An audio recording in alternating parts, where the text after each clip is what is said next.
Bienvenidos a la clase número 5 de organización de las computadoras.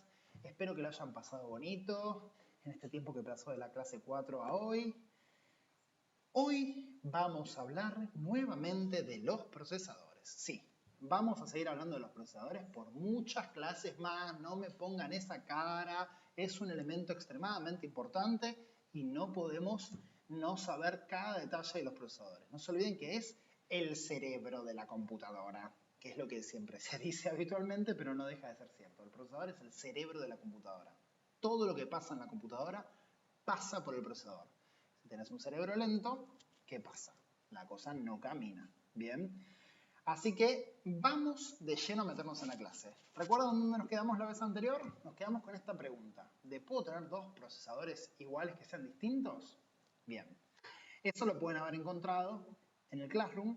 Por si no lo encontraron o no lo vieron, le hago algún comentario al respecto. Yo doy un ejemplo donde tenemos dos procesadores iguales, mismo código de producto, en este caso es un Intel, mismo precio, y cuando vas a hacer un test de velocidad, uno va a 4.9 GHz y el otro va a 5.1 GHz. Y vos decís, wow, ¿qué pasó? ¿Por qué? Bueno, el tema es que el proceso de fabricación de un procesador es extremadamente complejo y la calidad del silicio te marca la calidad del procesador. Y como es un proceso extremadamente complejo, donde se hace de manera, por así decirlo, en lotes, en grandes lotes, donde tenés una gran placa de silicio que la cortás, en esa placa de silicio misma puedes tener partes que sean mejores que otras. Con lo cual, puede haber pequeñas diferencias de calidad entre los procesadores. A pesar de que compres un procesador que diga que es una cosa, puedes tener un procesador mejor o hasta un poco peor de lo que acabas de comprar. Por lo general, si algo sale muy mal en esa pequeña placa de silicio que forma el procesador, lo suelen cambiar. ¿Cómo lo suelen cambiar? Bueno, buena pregunta. Por ahí tienen un procesador que tiene 4 núcleos. 1, 2, 3, me encantan estos dibujos. 4 núcleos. Y dicen, che, la verdad que no están dando la velocidad que debería. Bueno, entonces hagamos esto. Anulemos estos dos núcleos y vendámoslo como un procesador de gama más baja que es solo de 2 núcleos. ¿Me explico? Repito, vayan al Classroom y revisen porque puso un gran detalle de todo esto, ¿bien? En realidad puso un video que está bueno de todo esto. Así que obsérvenlo. Volvamos a nuestro buen amigo, el índice. ¿Sí? En la clase pasada vimos la historia de los procesadores y vimos las características físicas de los procesadores. Hoy vamos a empezar a hablar de los fabricantes, que ya hablamos un poquito, y de los elementos del procesador, los cuales ya nombramos algunos de ellos, pero hoy los vamos a tratar en detalle. Bien, avancemos. Fabricantes actuales de procesadores. Wow. Acá puse 6. No son los únicos 6 que existen, ¿sí? Pero son realmente los principales. Estos de acá abajo, que los estoy recuadrando ahí para que los vean, son los que históricamente tenemos en nuestras computadoras. En las PC de escritorio, en las notebooks, en las netbooks. AMD e Intel tienen el 100% del mercado de esa... perdón. No necesariamente el 100, tienen más del 95, 96. Bien, ahora les voy a explicar por qué. Tiene una gran mayoría del mercado, ¿sí? El otro detalle del mercado que no cumple AMD e Intel, lo cumple ARM. Bien, ARM es otra fábrica de procesadores que mayoritariamente lo que hace en realidad es diseñar procesadores para Apple, bien, lo que van en las Mac, en algunas Mac, y los fabrica después Apple en China. Entonces, no es el fabricante, pero es quien diseña los procesadores. ¿Por qué les dije que casi el 100% del mercado y no el 100%? Y porque algunas computadoras Apple tienen los ARM. Pero también se está dando que últimamente Apple está comprando procesadores a Intel. Entonces, la verdad que Intel y AMD se reparten casi el 100% del mercado de procesadores de notebooks y PCs de escritorio.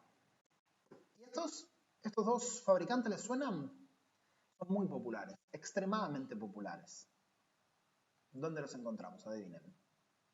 Sí, en el celular y en las tablets. Obviamente, ¿dónde los íbamos a encontrar? ¿Qué otras cosas tienen procesadores? No se olviden que tenemos muchas computadoras dando vueltas, solamente que algunas no las identificamos. Las tablets y sus celulares son computadoras, cumplen con todo para ser una computadora. Tienen un procesador, tienen una memoria, bien, ya sea la RAM o la memoria permanente, y tienen entradas y salidas. ¿Son una computadora? Claro que son una computadora. MediaTek es un fabricante extremadamente importante, ¿sí? Y Qualcomm es otro fabricante extremadamente importante. Los dos se reparten de buena manera el mercado de teléfonos celulares. Bien, son los dos principales. No son los únicos, pero son los dos principales.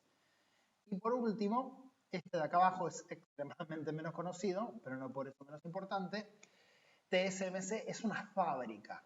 Es una fábrica que está en China que, como pueden ver un poquito en su logo es esa gran placa de silicio con los procesadores cortados, fabrica para AMD, fabrica para Intel, a veces fabrica para ARM, ¿bien? Es una de esas típicas empresas de las que no conocemos el nombre, pero fabrica muchas cosas que tenemos dando vueltas, como pasa con Foxconn, que si no saben qué es, googleenlo, es una empresa enorme que fabrica gran parte de las cosas electrónicas que tenemos, pero se lo fabrica para terceros. Se lo fabrica para Samsung, se lo fabrica para Apple, se lo fabrica para HP. ¿Bien? Esto pasa muy habitualmente en China. China es otro planeta.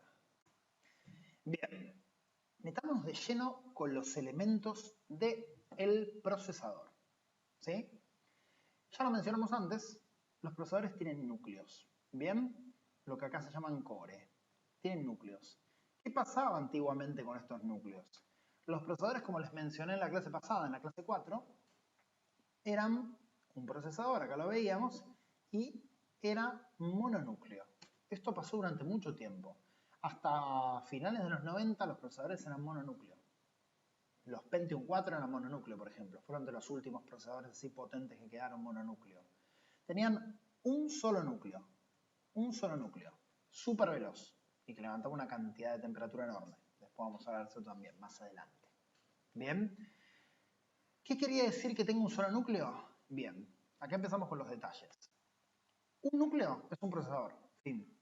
Antiguamente, como les dije, los procesadores tenían un solo núcleo. Bien, pero ¿qué implica tener un solo núcleo? Con un núcleo puedes atender una tarea a la vez. Fin. Si tienes dos núcleos, atendés dos tareas a la vez. Si tienes tres núcleos, atendés tres tareas a la vez. Si tenés n núcleos, atendés n tareas a la vez. Efectivamente. Bien, ¿entendieron todo? Así funcionó siempre la informática. Un núcleo, una tarea. ¿Bien? Por eso es que terminaron un día diciendo, che, pero escúchame, ¿por qué en vez de tener un núcleo que ande a 3000 MHz por segundo, por qué en vez de tener eso no tenemos 4 núcleos que sean más lentos, pero que nos permita hacer 4 tareas a la vez? Si la verdad que no necesito tanta velocidad para llevar adelante una tarea, y con 4 núcleos de 750 MHz cada uno, podríamos hacer 4 tareas al mismo tiempo. Y dijeron, momento, es verdad. Y así es como se desarrollaron los procesadores multinúcleo, bien, con más de un núcleo, lo cual fue un gran avance para el desarrollo de la informática. Ahora bien, ¿qué pasó después de eso? ¿Qué pasó después de eso? Dijeron, bueno, pero pará, ¿y si podemos desarrollar vía software algo para que un procesador pueda hacer más de una tarea a la vez, que pueda hacer dos tareas a la vez, un solo núcleo? Lo lograron, lo hicieron. ¿Qué son? Los hilos. También lo pueden encontrar como threads, que son hilos en inglés, obviamente. Y lo pueden encontrar también en sus computadoras como procesadores lógicos. Bien, si están usando su computadora en este momento y quieren sacarse la duda de cuántos núcleos tienen, pueden poner pausa en el video y hacer lo siguiente, pero hagan pausa después que les muestre. Bien, control, alt, suprimir, repito, tecla control, alt y suprimir las tres juntas. Vamos al administrador de tareas, van a ver el rendimiento de la computadora y acá lo pueden encontrar. En el CPU, ven que acá dice el modelo del CPU que tiene mi computadora y acá dice, paren que vamos a agrandar esto un poco, velocidad base 1.8 GHz, bueno, tiene un socket, obviamente tiene 4 núcleos, esto quiere decir que tiene 4 núcleos, ¿bien? No tiene mucho detalle, pero fíjense que dice procesadores lógicos, 8. ¿Qué quiere decir que tiene 8 procesadores lógicos? Quiere decir que por cada núcleo tiene 2 hilos de trabajo, ¿bien? Acá lo pueden chequear. Y después van a ver algunas otras cosas más, como cache L1, L2 y L3, que es bastante interesante. Así que recuerden, control suprimir, vamos a hacerlo de nuevo, control suprimir, administrador de tareas, rendimiento. Esto si están usando Linux. Perdón, si están usando Windows. Si están usando Linux, suerte. No sé cómo hacerlo, no, pero creo que es similar. Estoy casi seguro que es similar. ¿Bien? Entonces, así que ponen pausa, lo prueban, me sacan pausa y seguimos. Muy bien. Entonces, acá tenemos una gráfica de cómo era antes. ¿Bien? Podemos ver con esta pequeña gráfica cómo viene una pelotita, que es una tarea, por la línea de cada uno de los núcleos, y cada núcleo atendía una cosa. Ahora, cuando se hizo la tecnología de hiperthreading, es así como hyperthread, si no me equivoco le decían, que es multi-hilos. Hay 2 hilos por cada núcleo, que son 2 pelotitas, que son 2 tareas que va por cada núcleo. Bien, ¿cómo lo hicieron esto? Mediante software, mediante implementaciones de software dentro del procesador. Entonces, repasemos. Un núcleo, una tarea. Bien, 2 núcleos, 2 tareas. N núcleos, N tareas. Si un procesador tiene la capacidad de hiperthread o de hilos, que la mayoría de los actuales lo tienen, quiere decir que en un núcleo se pueden hacer 2 tareas a la vez. ¿Bien? ¿Mediante qué? Mediante software. Por eso le llaman a veces procesadores lógicos también. ¿Estamos de acuerdo? Entonces hoy hablamos de fabricantes de procesadores, ya sea para celulares o para computadoras, que son también los celulares o computadoras, ya lo sé, pero ustedes me entienden. Hablamos de núcleos y hablamos de hilos, ¿ok? Vamos hasta acá con la clase de hoy. Bien, no quiero que nos adentremos tanto en este asunto de los elementos del procesador. Así que recuerden, hoy vimos fabricantes y vimos elementos del procesador. Mantengan sus apuntes actualizados, que es muy importante que tengan apuntes completos y que ustedes comprendan. ¿Dale? Dicho esto, les mando un beso grande, nos vemos la próxima, me dejan comentarios en el Classroom, en un mail, en YouTube o por WhatsApp en el peor de los casos y último de los casos. Dale, beso.